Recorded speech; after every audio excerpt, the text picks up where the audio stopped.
And guys, we move on to the 2020 race where the Democratic presidential candidates are getting ready for their third face-off in the debates hosted by ABC in September. So tonight at midnight is the deadline to qualify to be on that stage. And I want to bring in John Verhoeven in our D.C. bureau. John, good to see you. You know, the number of candidates is obviously determines if there's going to be one night of debates or two nights of debates. But can you just remind us how these candidates, what they need to qualify?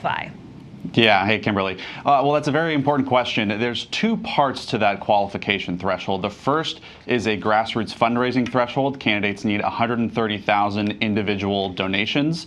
But the more important part for today's deadline is the 2% support in 4 polls that are deemed qualifying by the Democratic National Committee. And that's why you probably have campaigns and political observers all across the country probably refreshing these polling sites just to see, is there going to be one more? Because you have one candidate, Tom Steyer, who still needs 1 poll before midnight if he wants to make it on the debate stage. Because if he doesn't, we have 10 candidates who have qualified, and that would cap it per the DNC's threshold at 1 night, Kimberly. Yeah, and John, if the people don't qualify, what does that actually mean for their campaigns moving forward? They won't have the exposure. Right. No, these debates are crucial. This is a crucial chance for these candidates to get their message out on a national stage. You've seen from the first 2 rounds of debates that candidates like Kamala Harris got a big boost after the first debate. And you've seen other candidates in recent weeks drop out because they were in danger of missing these debates. Washington Governor Jay Inslee dropped out. You saw Massachusetts Congressman Seth Moulton end his presidential bid. So these really are kind of a dividing line and a mechanism to kind of winnow this Democratic field down from the more than 24 candidates that we started with, Kimberly. Yeah, and who else, besides Tom, as you mentioned, who else is close to making it? Yeah, so we have a number of candidates that are on the bubble in addition to Tom Steyer. Hawaii Congresswoman Tulsi Gabbard has met the donor threshold, but she needs 2 more polls to qualify. Marianne Williamson, who kind of gained a lot of fame after the first debates, has also met the donor threshold. And then Senator Kirsten Gillibrand is close to the donor threshold, but still needs 3 more polls to qualify. So those are kind of the people that are on the bubble in addition to those 10 candidates that have already made the stage for ABC's debate next month in Houston.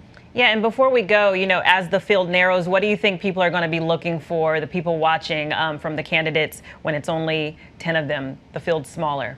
Yeah, well, this would be the first debate where we only had that 1 night. And this would be the first chance for people to see the polling frontrunner, former Vice President Joe Biden, and Senator Elizabeth Warren of Massachusetts, who's been steadily rising in the polls. This would be the first time that they would actually face off on a debate stage. So I think that's going to be a crucial matchup to watch. Again, you have Senator Kamala Harris and Biden, who have sparred before on the debate stage, on the same stage again. So there's going to be a lot of interesting dynamics to watch, but those are kind of the top 2 that I think people are going to keep an eye on.